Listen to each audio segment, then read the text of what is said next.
왠지. 우리 이거 누구 자리야? 이거 내. 먹을 건 없나? 열어봐봐, 뭐 빵 같은 거 숨겨져 있는지. 아 늙었다. 앉을 때 소리 나온다. 먹을 것도 이렇게 하나씩 배치해달라고. 그래 좋다. 가봐. 부부의 명곡처럼. 먹으면서. 나 밥하고 가야지. 오늘 뭐 먹을까요? 오늘 쌀국수? 여기 근데 무슨 모두 있더라? 문자. 죄송합니다. 이렇게 예의 없이 꺼야 문을 돼. 해놨어야 되는데. 그러게 말이야. 참, 어디서 문자가 또 이렇게 오고 그래. 응? 찾는 사람이 아니 많아. 세상에 어떻게 또 돈 없는 것도 기가 막히게 알아요. 동그랍니다. 당신이에요? 저 가난하다고 소문낸 거? 뭐야? 대출 개그 유명한 김영 팀장? 그분 들어가셨는데 나오셨나?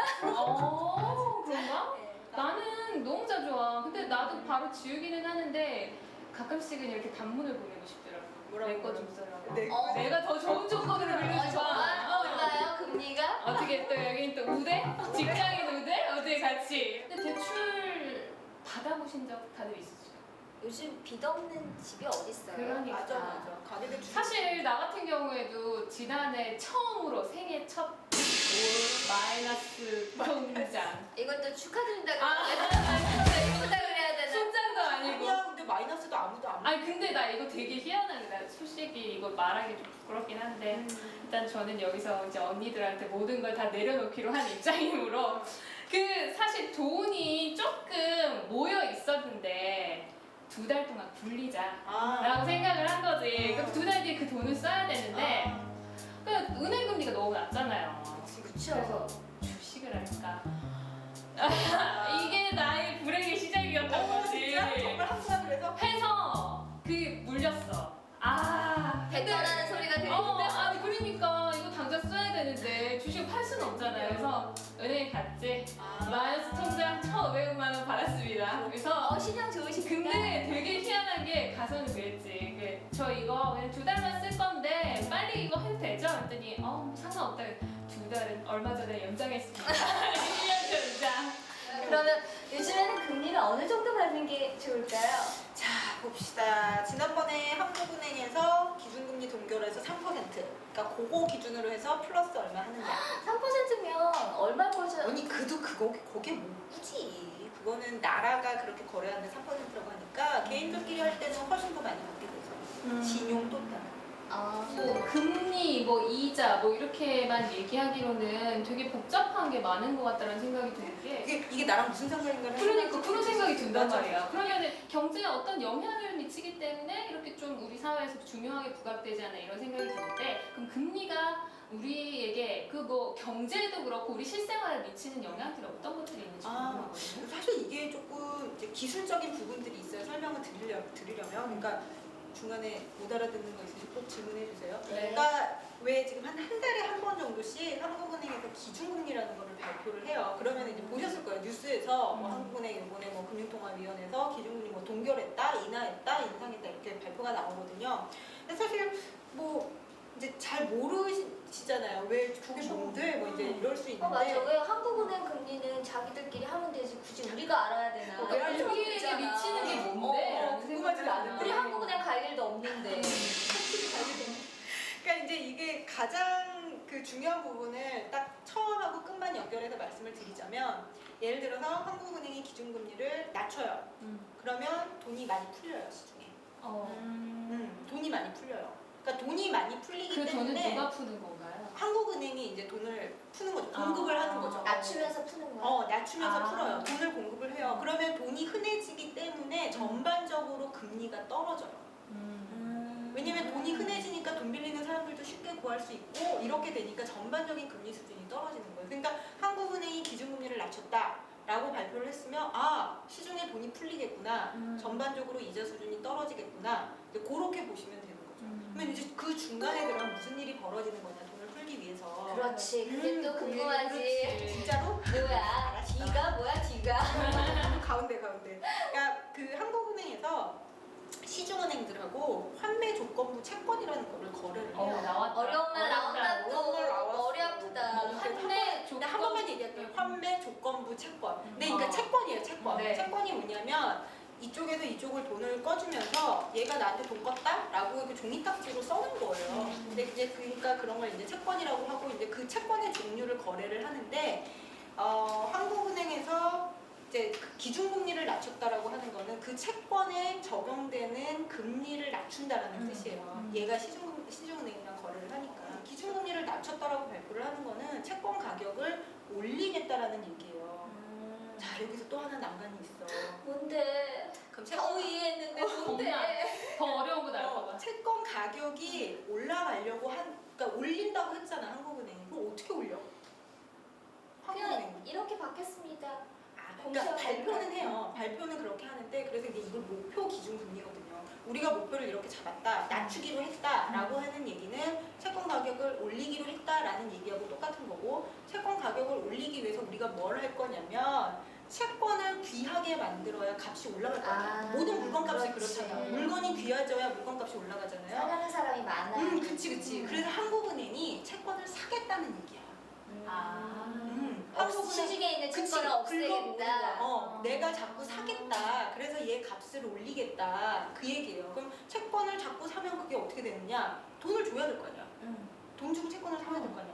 그러니까 한국은행이 시중은행에 있는 채권을 사 모으면서 돈이 풀리는구나. 그치 우리가 가지고 있던 돈을 풀겠다 이렇게 이해했다. 많이 이해했다. 성장했다. 와. 내일 잊어버리지 않죠. 다음 시간에 내가 여기 앉아야 되겠다. 아 근데 한국은행이 금리를 발표하기 이전에 이렇게 뭐 영향을 받는 것들이 있어요. 어떤 상황 여건을 고려해서 이렇게 금리를 정하게 되는지. 그쵸. 여러 가지 고려하죠. 이런 답 진짜 싫어해 사실은. 여러 가지. 여러 가지. 근데 일단 한국은행에서 제일 관심 갖는 것 중에 하나는 물가. 왜냐면 돈이 풀리면 물가가 오르잖아. 그죠?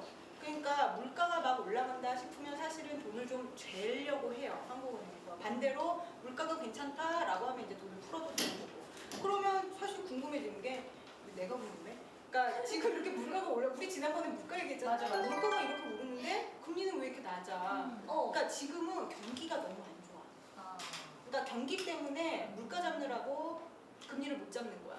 겁나서 경기가 더 나빠질까 봐. 그래서 돈을 푸죠. 근데 또 우리나라처럼 또 수출 많이 하는 나라 같은 경우는 대외 상황도 굉장히 점검을 해야 돼요. 그러니까 지금 또 외국 회사들 막 돈 풀고 있거든. 근데 그 와중에 우리나라만 돈 쥐면 환율에 또 영향을 미칠 수가 있어요. 그러면은 또 사실 수출하는데 굉장히 어려워질 수 있고 그렇기 때문에 어느 정도 이제 해외 여건이 어떤지 그런 것도 봐야 되고, 그러니까 물가도 중요하고 국내 경기도 중요하고 대외 여건도 중요하고 그런 것들을 종합적으로 고려를 해서 금리 발표를 하죠. 얼마나 힘들겠어. 머리 아프겠다. 진짜. 근데 금리가 왜 옛날 생각해보면 제가 이렇게 적금을 드는 거 생각해보면 금리가 점점 이렇게 낮아진단 말이에요. 이 낮아진다는 게 우리 경제 상황에 어떤 판단할 수 있는 근거가 되나요? 금리 상황. 네. 사실 그런 얘기들 많이 해요. 우리가 앞으로 옛날만큼 예를 들어 뭐 80년대 이럴 때만큼 10% 넘는 금리 기대하기 어렵다. 그런 얘기. 그때는 저축할 만한 1억 있으면 이자 받아서 생활하지. 뭐 이런 생각도 했었어. 맞아. 근데 이제는 어렵다고들 얘기를 하거든요. 그게 왜 그러냐면 이렇게 생각을 해보세요. 그 왜 우리 대회에 저걸 기부하는데 해외에 이렇게 아동들 어려운 나라 아동들 기부하는 경우들 있잖아요. 맞아. 그런 생각 들잖아. 왜 우리나라에도 불쌍한 애들이 많은데 굳이 외국 아이를 맞아. 도와줘야 그런 얘기 되나. 생각하잖아요. 근데 이렇게 한번 생각해보면 돼. 똑같이 10,000원을 들여서 기부를 한다고 생각을 해보세요. 우리나라 애들 10,000원 줘갖고 할 게 별로 없다? 없지. 두 끼 식사 먹어서 그치. 그러니까 어른 기준으로 2끼 식사 정도밖에. 근데 왜 우리 뉴스나 뭐 이런 데 기부하는 데서 많이 얘기했지만 10,000원이면 애들 목숨을 구하는 거야. 못 사는 나라에서. 그렇지. 아프리카는 것도 남아시아 쪽은 못 사는 나라에서. 그러니까 이게 똑같은 돈이 들어가서 기대할 수 있는 게 나라마다 달라요. 못 사는 나라일수록 사실 어려운 나라일수록 이게 훨씬 더 크게 오는 거야. 원체 상태가 낮았기 때문에. 그러니까 우리나라에 대해서도 그런 얘기를 하는 게 뭐냐면 우리도 이제 정말 세계 10위권 경제예요. 그러니까 굉장히 우리는 불만족스럽지만 굉장히 많이 성장을 했기 때문에 똑같은 돈을 집어넣더라도 이제는 기대할 수 있는 게 예전만큼 크지가 않은 거예요. 그러니까 전체적으로 보면 아무래도 잘 사는 선진국들이 후진국들보다 금리가 낮아요. 어. 그러니까 우리나라에 대해서도 앞으로는 그렇게 고금리 기대하기 어려워라고 얘기를 하는 게 우리나라도 이제 굉장히 많이 성장했고 앞으로 더 성장할 것이기 때문에 같은 돈을 투자를 해도 수익 기대할 수 있는 수익률이 높지가 않은 거죠. 그러면 나라가 성장하거나 경제가 성장할수록 금리 금리 더 수준이 떨어질 수 낮아질 있다. 가능성이 높다. 그게 그럼 정상적이라는 거죠? 어떻게 그러니까 음. 그게 뭐 정상이다라기보다 그렇게 관찰이 되어 오는 거죠. 지금 놓고 보면 다 선진국들 우리나라보다 금리가 낮으면 높지 않아요. 오히려 이제 저렇게 그래서 왜 기회의 땅 뭐 브릭스니 뭐니 이런 얘기를 한 게 아무래도 발달 단계가 좀 낮은 나라에서 똑같은 돈을 집어넣었을 때 기대할 수 있는 게 크다라는 거죠. 수익률이 높다는 거예요. 아, 그래서 그 펀드 같은 거 할 때 그런 나라 그치, 해외 펀드 같은 데다 관심을 이제 그런 거죠. 근데 금리가 낮으니까 목돈이 생겨도 이걸 은행에다 넣어놓는 게 너무 멍청한 짓 같은 생각이 들잖아. 그러니까 이제 괜히 주식에 저기 했다가 돈 물리는 거죠. 그러니까 꼭 금리가 낮다고 다 이익은 아니잖아. 그렇지. 그렇죠. 그러니까 금리가 낮으면 대출 받는데 조금 부담이 그러면 들어요. 우리가 이거를 지금 OX로 한번 얘기를 해보자. 이게 뭐. 돈이 이제 많은 사람들은 금리가 높아서 내가 좀 저축을 해서 이자를 좀 불려서 돈을 좀 이렇게 목돈을 만들고 싶으니까 금리가 높았으면 좋겠고 또 반대로 또 빌린 사람들은 좀 이자가 낮았으면 좋겠다 뭐 이런 생각들을 하거든요. 자기 상황들에 맞게. 그러면 우리가 여기서 가계에는 저금리가 좋다. O, X, 맞으면 O, 아니다라고 생각하시면 X를 들어주시면 되겠습니다. 하나, 둘, 셋. 자, OX. 알겠습니다. 일단 판 내려주시고 언니 얘기부터 한번 들어볼게요. 왜 그렇게 생각을 하시는지. 그냥 우리 교육적으로도 그렇잖아. 알쏭달쏭? 딸이 하나 있는데 어렸을 때부터 저축해야지. 저축해야지. 세뱃돈 받은 거 저축해야지. 그래야지 옳은 사람. 그러고 본인이 쓰죠? 아니 그런데 은행 금리가 이렇게 낮은데 그렇죠? 나 엄마한테 많이 당했어 옛날에. 재테크를 못하는 부모 같은 느낌이 들잖아. 그치. 어, 딸한테 저금하라 그랬는데 이제 낮으면. 그러니까 우리 할머니 같은 경우에는 애한테 펀드를 이런 식으로. 그치. 그러니까는 저축하는 게 미련한 것 같은 느낌도 들면서. 그러면 우리가 은행에 저금을 안 하면 은행에 돈이 없어서 은행은 어떻게 굴러갈까 이러면서 나라가 또 걱정되면서. 외국 잘세. 그런데 또 우린 또 돈은 꺼야 되고 은행에. 맞아. 교수님 어떠세요? O라고 드셨는데. 빚이 많아요 지금. 아, 순전히 개인적인. 그럼 경제학자 입장에서는 어떻게 생각하시는지? 경제학자 입장에 사실 좋고 나쁜 게 있나라는 생각이 들어요. 그러니까 뭐 금리야 뭐 그냥 높으면 높은 대로 낮으면 낮은 대로인데, 그러니까 상황에 따라서 그래서 이제 정부에서 애를 쓰잖아요. 한국은행에서 이제 어느 호경기다 뭐 이렇게 하면은 약간 그러니까 금리를 높여서 조금 사람들이 좀 빚어다 쓰는데 조금 이렇게 조심스럽게 하려는 그런 시그널을 주고, 그리고 이제 경기가 안 좋아질 때는 조금 더 쉽게 돈 꺼가고 시중에 돈이 돌게끔 금리 낮춰서 조절을 하려고 하고 그렇게 되죠. 근데 요즘 막 보면은 실제로 그렇게 금리를 낮춰가지고 막 생산 경기가 살아난다라기보다는 그치. 막 돈이 풀려가지고 막 어떤 데는 막 물가 올라가고 근데도 집값은 안 올라가고. 그러니까 막 경기는 막 그러니까 물가는 오르고 그리고 어쨌든 반짝 주식 시장은 좀 올랐잖아요. 네. 근데 내 건 안 오르더라고. 항상 내 건 아니야. 항상 안 오르나? 뭘 산 거야? 아, 진짜. 어쨌든, 네. 그래 하여튼 그래서 그거는 뭐 딱히 뭐가 좋다라고 할 얘기는 아닌 것 같아요. 금리가 낮으면 이런 생각도 들지 않아요? 대출을 받았잖아. 그래서 나는 그 대출금을 갚아야 돼. 일정 금액. 그런데 나한테 또 다른 목돈이 정기적으로 들어오게 됐어. 그럼 그 돈으로 남은 대출을 더 갚는 게 이익일까? 아니면 이거를 다른 데 투자를 하는 게 이익일까? 이것도 또 우리가 궁금하지 않아요? 우리는 10,000원 한 장도 소중하잖아. 아니 사실 저도 그런 상황이긴 해요. 그러니까 담보대출이 있는데 예금은 또 따로 가지고 있어요. 근데 이제 왜 그러냐면 다 대부분 그렇지 않나? 그러니까 이게 갚아버리고 나서 만약에 또 돈이 필요한 일이 생기면 그때 가서 내가 대출 또 받을 수 있을까? 그리고 또 이게 대출을 추가로 만들려면 비용 들죠. 비용이 들어. 일단 마이너스 같은 경우는 들진 않는데 그렇지. 주택담보대출 같은 경우는 맞아. 뭐 설정비에 뭐에 비용이 들어가니까 이걸 덜커덕 갚아버리고 돈 쓸 일 생기면 어떡하지? 걱정이 되는 거죠. 그러니까 이제 못 갚고 아무리 얘가 이렇게 대출이자가 높아도 예금이자보다 대출이자가 확실히 높으니까 이게 높아도 갚기는 겁나고 그래서 예금은 예금대로 따로 가지고 있는 거죠. 근데 우리 어렸을 때부터 부모님들 항상 빚지고는 살지 말아라. 맞아. 시대가 바뀐 것 같아. 그렇지 않아요? 예전에 맞아. 나 사업하는 친구도 요즘엔 또 우스갯소리로 누가 자기 돈으로 사업하니 이런 말도 있잖아요. 그러면 대출을 안 받는 게 좋은 건가? 대출을 안 받는 게 좋은 건가? 근데 또 잠깐만요. 이거 OX로 한번 얘기 들어보자. 진짜? OX로 얘기 한번 들어봐. 언니 질문이 정확히 뭐예요? 대출을 안 받는 게 대출은 안 받는 게 상책이다. 안 받는 게 좋다라고 생각을 하는지. 안 받고 살. 언니. 안 바꾸는 자 그럼 이것도 의견 한번 물어볼게요. 대출을 안 받는 게 좋다. 맞으면 O. 아니다라고 생각하시면 X 들어주세요. 언니 또 오늘 왠지 또 OX 될 것 같은 너무 자꾸 이 분위기 나가실 것 같은데. 무슨 어쨌든 한번 자 하나 둘 셋. 안 받는 게 좋다. 오, 갈렸어, 의견이 갈렸어. 갈렸어. 진짜? 자 일단 판 반반해. 내려주시고 언니 얘기해 보세요. 안 받는 게 좋다. 남의 돈 쓰고 살면 불안해요. 맞아. 언젠가 갚아야 되는 거죠. 이자 빠져나가는 날 아깝지. 생돈 나가는 것 같고. 그리고 교육의 힘. 교육이. 아유 빚지고 살지 마라. 음. 네가 가진 걸로 그냥 적게 먹고 살아라. 맞아. 어머니 나랑 좀 아버님 비슷한 존경합니다.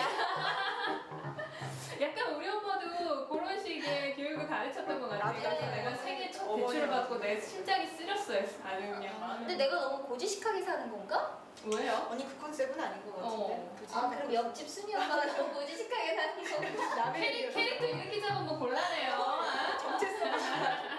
정체성이. 그럼 교수님은 왜 X라고 생각을 하시나요? 그 이건 배운 입장에서. 아, 배운 입장에서. 그러니까 빚지라고 가지구나.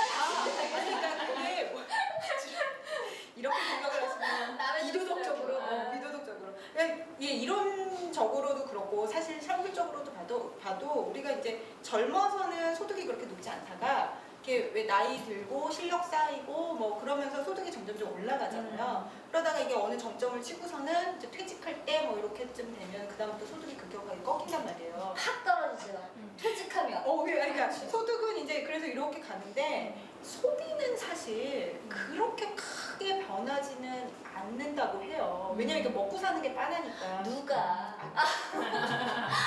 그런 소리를 해? 네. 뭐 때문에. 어깨 움츠리셨다. 왜 이렇게 다그치나 언니 교수님을. 우리나라 상황은 다른 이웃 나라들과는 틀린 것 같아. 진짜? 교육열이 너무 높다 보니까 중, 고등학교, 대학교까지 너무 들어가는 아니야. 분이 너무 하여튼 많고. 그래서 이렇게 이제 인정할 수 없잖아. 아직 가만히 있어봐. 나 이제 오늘 준비한 얘기는 해야 돼. 해야 돼. 들어보자. 소득은 이렇게 가는데 소비는 이제 뭐 여기서 가서 왠지 뭐 칠판 하나 갖다 줘야 될 것 진짜 같아. 아니야 손으로 충분해 이렇게 가는데 이제 언니 얘기하는 소비까지 내가 좀 반영해줄게. 이렇게 가서 좀 올라가는데 그래도 소득보다 좀 작지 않나? 무슨 이 소리야? 넘어서 그러면 그럼. 그럼 빚내야지. 빚내서. 빚내야지. 빚내서 집 얻고. 그치 그게 크다 사실은. 근데 우리나라 사람들 거의 다 그러지 않나? 돈 많은 몇을 제외하고. 근데 사실은 빚을 냈다라는 건 언젠가는 이게 쌓여가지고 갚을 수 있다라는 생각이 들기 때문이잖아요. 그러니까 분명히 어느 시점에선가는 소득이 소비보다 높은 시점을 감안을 하고 빚을 낸다라는 거라고. 그러니까 빚을 낸다라고 하는 거는 이제 이쪽 용어로 보면 우리가 이제 컨섬션 스무딩이라는 표현을 쓰면 뭐냐면 이제 소비는 대체로 이렇게 완만하게 가고 그리고 그런 게 좋으니까 미래에 이제 발생할 소득을 가져다가 지금 어느 정도 그 소득이 부족한 부분을 메꾼다라는 거죠. 그러니까 특히나 우리나라는 이제 집값이 원체 비싸기 때문에 근데 뭐하는 못하잖아. 바른 생각을 가진 사람은 그래 나중에 이걸 메꿀 수 있으니까 꾼다라는 사람도 있겠지만 지금 당장 돈이 없으니까 그럼 뒤를 그게 생각 안 하고 꾸는 사람들도 많잖아. 맞아. 그런 게 있지 않나. 그리고 또 내가 계획한 대로 되지 않는 게 또 인생이잖아. 눈물 난다. 명언이죠. 왜들 이래 정말. 슬프네요 오늘 또. 그러니까 내가 갚으려고 꿨는데 뭐 경제 상황이 안 좋아서 실직을 할 수도 있는 거지. 그렇지. 그런 부분이 있기는 해요. 그러니까 물론 대출을 받을 때 굉장히 조심스럽기는 하지만 전체적인 생애적 그런 뭐 이런 걸로 볼 때는 분명히 대체적으로는 소득이 이렇게 가고 소비는 이렇게 스무하게 완만하게 가니까 그렇게 발생하는 갭에 대해서는 대출로 메꾸고 나중에는 뭐 대출로 갚고 나중에는 그러니까 소득 받은 걸로 갚고 뭐 아니면 추가적으로 세이빙해서 사실은 노후 대비도 해야 되잖아. 노후 맞아. 대비. 그러니까 그게 여기서도 중요하지. 소비 이렇고 그동안 또 빚 갚고 저축 추가로 해서 한 걸로 메꿔야 된단 말이야. 그러니까 그 부분들의 갭은 대출이 불가피한 면이 있죠. 근데 왜 그 대출을 받을 때 뭐를 제일 중점을 둬야 되는지 사실 저는 이게 궁금하거든요. 대출? 어떻게 갚을 수 해야지? 있냐? 그치? 그렇게 해야지. 저는 생각할 때 이자였어요. 아, 이자율이 얼마냐? 근데 일단 저기잖아요. 그러니까 주거래 은행이냐, 우대받을 수 있느냐 그런 거 중요한 것 같고 그 다음에 내가 소득하고 재산 상태가 어떻게 되느냐라는 것들을 굉장히 많이 보죠. 네, 그러면 저희가 이 대출 잘 받는 방법에 대해서 또 준비한 게 있으니까 그것도 설명을 좀 잘 해주시기 바랍니다. 내가? 들어오세요. 오, 왔어요. 저총각은 누구신가? 콧날 옆에서 보니까 네, 그래. 콧날이 완전 이래. 네. 탐난다. 노래 시키면 한 곡 하고 가시나요? 지금 옆에 앉힌 분위기네. 아유, 지금 미세하게 옆에 근육 떨리고 있어. 우리 무서워해. 자, 일단 여기서 나 같아도 무섭겠다. 그래 맞아. 다음에 자세한 이름은 밖에서 물어보도록 우선 하고. 동구자. 알겠습니다. 나 물어볼 거 있어. 응. 자, 이거 지금 필수 체크리스트 이런 거 나왔으니까 우리 각자 이렇게 나 빼고 이렇게 뭐 얼마나 대출, 뭐 어떤 조건, 뭐 이런 거면 좋겠다 이런 거. 한번 이렇게 먼저 얘기해 놓고 일단 그거에 맞춰서 얘기하면 좋겠다. 난 무이자였으면 좋겠고요. 일단 무이자면 마이너스 갚을 1,500만 원만. 비현실적이야. 비현실적이야. 현실적으로. 되게 돈을 꿔서 얼마나? 돈을 갖나? 얼마나? 올해 내년 상반기. 갚을 거 생각하고. 그래 알았어요. 넉넉하게 6개월. 6개월 1,500만 아니, 원. 1,500만 원 6개월. 야, 쉽지 않다. 언니는. 쉽지 나는 않지. 먹고. 진단 나왔어. 먹고 왜? 지금도 힘들어. 아니 그래도 할 수 있다면. 할 수 있다면? 돈 꿀 수 있다면? 꺼줄까? 아유, 언니 저 어차피 의심이 많아. 의심이. 나 얼마? 뭐 근데 이렇게 어차피 내가 당장- 갚는 거잖아. 그 꺼서 뭐해? 아 진짜? 나안 굉장히 꿀래. 알았어요. 안 갚는다 생각하고 본인이 안 갚는다 안 생각하고. 갚는다 생각하면 한 2억 꺼서 대출금 갚고 하자면 차 그냥 합시다. 네, 합시다. 아유, 안 되겠네. 자, 대출 필수 체크리스트. 자, 보겠습니다. 고정금리, 변동금리. 그치 네. 그래 봐야지. 뭔지는 아시죠? 고정리 변동. 뭐 고정된 금리 대충 변동은 다 단어상으로는 뭔지는 알 것 같은데, 네. 그러니까 이게 이제 보면은 우리는 이제 빌리는 입장에서는 또 이게 이제 호불호가 갈릴 수가 있어요. 근데 이제 은행 입장에서 보면 사실 이자가 뭐 30만 원 들었다가 40만 원 들어왔다가 변동금리로 하면은 은행도 조금 불안한 면이 있기는 하거든요. 근데 이제 그런 그 변동성을 감안을 했을 때 고정금리를 사실 은행에서는 좀 선호하는 경향이 있고요. 근데 그렇게 했을 때 혹시라도 이자가 예상치 못하게 떨어지거나 하면 은행 입장에서는 수입이 좀 줄어들거나 하는 거니까 고정금리를 변동금리보다 약간 높게 책정을 해요. 그러니까 빌릴 당시에. 얼마 정도 차이 나요? 그거는 그러니까 저거에 따라 다르기는 은행마다 한데 달라요. 은행마다 좀 달라요. 다르긴 조건마다 한데 다르겠죠. 이게 뭐 예를 들어서 1%포인트 이렇게 차이 나는 경우보다도 이제 약간씩 이제 미세하게 차이가 날 수는 있죠. 근데 궁금하다. 그러면 지금 같은 현실에서는 금리가 떨어지고 있는데 지금은 고정금리가 유리할까 변동금리가 유리할까? 그러니까 이제 이게 이게 지금 금리가 이렇게 갔다가 바닥이다. 다시 올라갈 것 같다. 그런 고정금리가 유리하겠지만 그 이론적으로는 상태에서. 아는데 이제 그러니까. 그러면은 나 질문 쇄도한다 어떻게? 그러면은 금리가 이거보다 더 많이 떨어질 수 있다고도 생각하시는 그러니까 거죠? 아니 그러니까 그렇다라고 하면 그래서 사람들이 그러니까 결론이 왜 은행 대출 받으러 가봐요 설명 다 해주고 나서 그래서 그거는 알아서 판단하셔야 된다고 한다니까. 맞아. 그러니까 저는 이거는 그건 은행 입장, 교수님 입장은? 저는 변동금리 받았어요. 아. 저는 변동금리 받았어요. 그러니까 이게 또 뭐가 있냐면 그러니까 왜 열심히 빨리빨리 빚 갚고 싶은 게 있잖아요. 그러면은 거기에 따라서 이제 이자가 줄어들 텐데 고정금리로 해놓으면은 그게 잘 반영이 잘 안 되고 그냥 그 금리로 계속 가는 거니까 또 아무래도 중도 상환 수수료가 많아질 수도 있고 그것도 다르겠다. 장기 대출이냐 단기 대출이냐에 그렇죠. 따라서. 그래서 그냥 저는 속편하게 생길 때마다 빨리 갚는다라고 생각을 하고 변동금리로 했죠. 근데 저거는 일단 대출 받을 시점에서는 고정금리가 변동금리보다는 높다. 근데 뭐 그렇게 해서 꾸준히 간다 아니면 이자가 올라갈 것 같다 그러면은 그거 감안하더라도 고정금리를 선택하는 사람들이 있을 수 있겠죠. 네, 알겠습니다. 그럼 다음 거 보도록 하죠. 자, 2번. 상황에 맞는 상환 방법을 확인하라. 근데 돈 갚는 방법도 요즘엔 참 다양하게 나오는 것 같아요. 그러니까 일단은 거치도 특히나 있고 주택담보 이런 같은 식으로. 경우는 거치 기간을 좀 많이 줬었죠. 그러니까 거치 기간이라고 하는 게 돈을 안 갚고, 그러니까 원금은 안 갚고 이자만 이자만 갚다가 내는 기간이잖아요. 근데 그거를 이제 많이 주면은 아무래도 좀 속편하지, 목돈이 안 나가니까 이제 그러고 나서부터 이제 원리금 상환으로 들어가는 방법이 있는데, 사실 거치 기간을 많이 둘수록 사람들이 쉽게 돈을 푸는 경향이 맞아, 있어요. 맞아, 아무래도 맞아. 이자만 갚으면 갚으면 되니까. 그래서 그런 게 요즘 이제 그 정부 입장에서는 그렇게 권유하는 거는 아니에요. 거치 기간을 많이 두는 게. 그래서 예전에 비해서 거치 기간이 굉장히 많이 짧아졌어요. 안 하는 걸 권하기도 하고 원리금 바로바로 갚으라고. 그러면 이제 빚을 좀 덜 낼 테니까. 나는 되게 고지식이야. 왜 그게 마음의 빚으로 느껴져서 빨리 갚아야겠다라는 압박감이 너무 아니 드는데. 그게 정상이지. 사실 빚이면 어차피 갚아야 되는 거니까. 근데 막 그런 거 있잖아. 2달 후에 목돈 들어오는데 이렇게 생각되면 2달의 거치 기간을 두고 돈을 꾸는 게 그게 바로 상황에 맞는 그렇지. 사용 방법. 좀 깔끔하게. 성격 거치가 있어. 맞아, 맞아. 그래서 정리를 해주시는. 깔끔하게. 네, 자 그럼 3번 볼게요. 3번.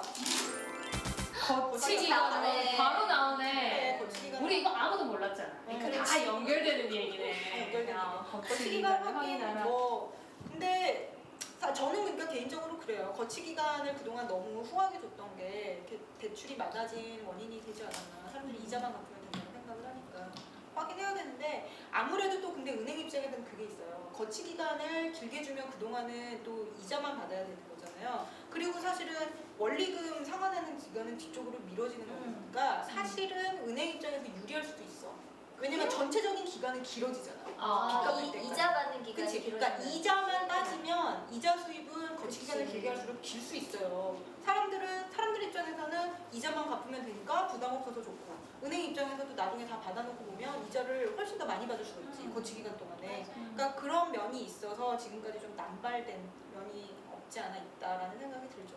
근데 앞으로는 근데 거치기가 그렇게 막 주기 쉽지 않을 거예요. 지금 대출 가계 대출 규모도 국가적으로 너무 크고 정부도 거기에 대해서 되게 불안하게 생각하기 때문에 뭐 우리야 하긴 하겠지만. 은행 거는 그럴지 모르지만 자동차 같은 경우는 요즘에는 자동차 사는데도 거치 기간을 주고 있어요. 그러니까 일단 경제가 원리금을 바로 나간다라는 게 부담스러우니까 그렇게 해서라도 그렇게 하는 거지. 팔고 싶으니까. 미끼구나. 또 우리 또 그런 걸 혹 하긴 하나. 하면 안 조심해야 돼. 맞아. 다음 거 보자. 자, 그러면 대출 필수 체크리스트 4번입니다. 예적금 담보대출을 잘 이용하라. 맞아. 오. 이게 왜 보통 이제 크게 보면은 담보대출하고 신용대출이거든요. 그러니까 담보대출은 말 그대로 뭔가 가치가 있는, 재산 가치가 있는 것들을 담보로 잡고서 대출을 주는 거고, 신용대출은 신용만 보고 뭐 아무것도 없이 그렇게 나가는 게 신용대출이란 말이죠. 근데 아무래도 담보가 있으면 빌려주는 쪽에서 마음이 편하다 보니까 이자가 낮아져요, 확실하게. 담보가 있으면 어쨌든 이자가 싸지기 때문에. 이자는 싸지는 것 같더라고. 이자가 싸지니까, 그러니까 담보대출 잘 이용하라라는 얘기는 이자가 싸지는 부분에 대한 얘기죠. 괜히 적금 깨지 말고. 그래, 좋죠. 근데 이거는 수수료가 안 들어가나? 예적금 담보대출. 그래도 절차가 훨씬 간단할걸요. 왜냐면 이건 담보가 있는 거잖아. 그러니까 그 담보에 대한 확인만 하면 되는데, 주택담보대출은 담보 확인하는 수수료가 꽤 들어요. 아무래도. 근데 예적금은 자기 은행에 예적금이 있으면 그거 있는 거 아니까. 숫자로 나오잖아. 그치. 알겠습니다. 자, 그러면 5번 볼게요. 수수료를 계산. 수수료. 제일 중요한 거. 후덜덜 진짜. 음. 수수료. 돈 빌리는데 돈 빌리는데 수수료 내는 줄 몰랐다? 아 진짜? 해봐. 빌리는데 이자만 내면 되는 줄 수수료도 알았는데 꽤 수수료를 들어요. 그 뭐 설정비 이런 게 있어요. 이게 왜 그러냐면, 왜 그런 걸 특히나 받는 거지? 왜냐면 생각을 해봐. 담보대출을 받는다. 그러면은 이게 저당 잡히는 거야. 그렇죠. 저당 잡히는 거야. 담보대출을 받는다는 게 내가 빚을 못 갚으면 우리 집 압류할 수도 있고 그렇게 되는 거잖아요. 그러니까 저당을 잡는단 말이에요. 그러니까 내가 이 집을 저당 잡았다라고 하는 걸 등기부 등본 이런 데다가 써줘야 돼. 이 집이 100% 이소유주의 집이 아니라 은행에 인건비야? 나라에서 받아가는 거야. 그 설정비라고 해서 근저당 설정비 뭐 이래가지고 그 등기부 등본에다가 기록을 해주는 거지. 이 은행에서 얼마, 여기는 저당을 잡혀 있는 그런 거다라고 해서 그 표시를 해주는 설정비가 있는데, 그걸 대부분 법무사 이런 사람들이 처리를 해요. 그러니까 이제 그런 저런 수수료 그런 게 있고, 또 인지세 이런 것도 있어요. 그러니까 그런 거 할 때마다 맞아. 뭘 그러고 할 많아. 때마다 응. 나라가 힘들어. 내가 와, 내가 국세청에서 나 손줘야겠다. 나라에서 그런 거 할 때마다 아니 근데 왜 우리 예를 들어서 나도 힘든데. 나라가 힘들어? 우리가 더 힘들지 않나? 그러니까. 왜 근데 어디나 그렇잖아. 왜 대학 같은 데서 성적 증명서 같은 거 졸업하고 나서 뛰려고 그러면 인지서 받는다? 맞아. 그러니까 뭐 그것도 학교마다 달라. 다르대. 등록료도 그치 그것도 그쵸. 인지수 있잖아. 수수료제. 그러니까 그렇게 다 푼 돈 수수료로 모으는 거예요. 그러면 인지세라는 것도 있고 그다음에 또 뭐 있냐. 또 아니 중도상환 수수료. 아, 그게 왜 엄청나죠. 중간에 돈 갚겠다는데 그것도 수수료를 수수료예요? 생각해 보면 우리는 되게 돈 주면 좋을 것 같잖아. 근데 은행 입장에서는 자기네가 나름 계획이 있었던 거야. 아 뭐 20년 만기로 이렇게 해서 우리가 그동안 꼬박꼬박 돈이 얼마씩 들어오겠구나라고 예상을 하고 있었는데 우리가 그 계획을 깨는 거지. 그러면 얘네는 기분이 나빠. 아 물론 기분 문제는 아니지만, 그러니까 계획이 어그러졌기 때문에 걔네 입장에서는 그것도 위험 요인이에요. 계획대로 안 돌아가는 거. 좀 얌체 같아 어떻게 보면. 얄밉지. 돈을 나도 좋다는 건 아니야. 우리가 나도 좋다는 건 아예 아니야. 안 갚으면 은행이 잘 돌아가는 것도 또 아니야. 또 안 받으면은 안 그러니까 받다. 약간 중도상환 수수료를 보면 사람들이 그냥 애초에 계획했던 대로 돈을 갚게끔 유도하는 게 있죠. 근데 그래서 이거를 정의를 해요. 예를 들어서 뭐 아까 얘기한 근저당 설정비 이런 걸 은행에서 부담하면 중도상환 수수료가 있고, 그 다음에 은행에서 근저당 설정비를 소비자한테, 그러니까 고객한테 대출받은 사람한테 부담을 시키면 중간 상환 수수료는 중도상환 수수료는 뭐 없애주거나 깎아준다든지. 그러니까 결국 은행도 자기네들이 부담해야 되는 어떤 비용 수준 안에서 이렇게 조정을 한다는 거죠. 네, 서로가 손해를 안 보려고 하다 보니까. 근데 우리가 지금 대출 잘 받는 방법에 대해서 알아봤잖아요. 근데 대출도 대출인데 금리가 자꾸 내려간다고 하니까 또 재테크는 어떤 방법을 해야 될지 너무 궁금해요. 그러니까 할 돈이 없어. 사실 나도 그래요. 할 돈이 없긴 한데 덕구자면 그래도 여기 보는 분들 중에서 어떻게 돈 좀 있는데 이거 좀 굴리고 싶다는 분 있을 수 있으니까 아니야, 그 정도 돈 그렇게. 있으신 분들은 우리보다 훨씬 잘하실걸? 그럴 수도 있죠. 그래, 지난번에 왜 30년 만기 국채 처음 나왔는데 완판됐대잖아. 완판 큰 손들이. 그래 그런데 이렇게 초기 발달한 분들이 의외로 많더라고요. 그러니까 서민 정보가 대상으로. 많고. 정보, 서민 대상으로 개미같이 벌었어. 아, 그때 경제학자가 지금 개미같이 벌어서 개미같이 쓰자? 아니 꾸준히 모으자. 뭐. 교수님 그런 거 말고 없어요? 우리 엄마가 해주는 얘기 말고. 일단 금리가 낮은데 예적금도 그렇고 뭐 열심히 그냥 쌓아놓다가 예금하거나 아니면 꾸준히 뭐 할 수 있겠다 싶으면 적금하거나. 저 한번 저축은행에 물린 다음에 겁나가지고. 저도 저축은행에 물린 다음에 안 합니다. 열심히들 저축하시는군요. 아니 근데 언니는 사실 어떻게 해서 언니는? 저축 저는 제 몸이 재산입니다.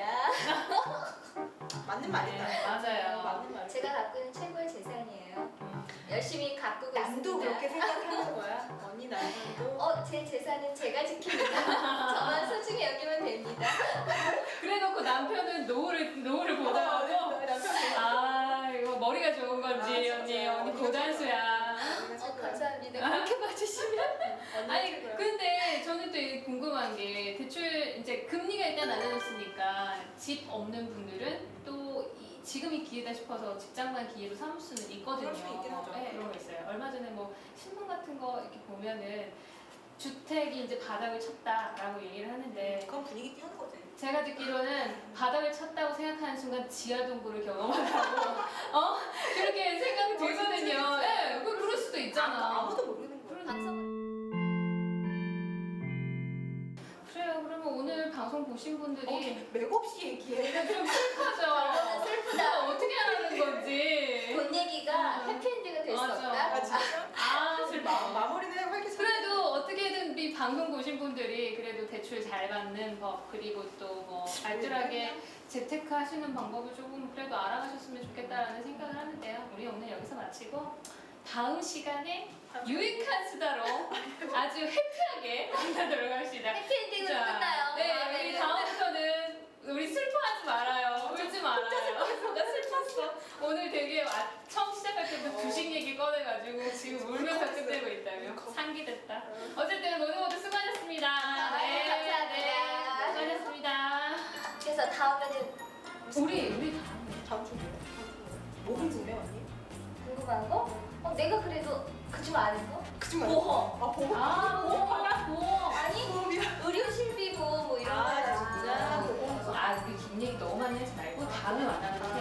아무튼 나 그럼 보험만 나 나와? 어떻게 보험 궁금한 거 내가 보험 인증 가져와요?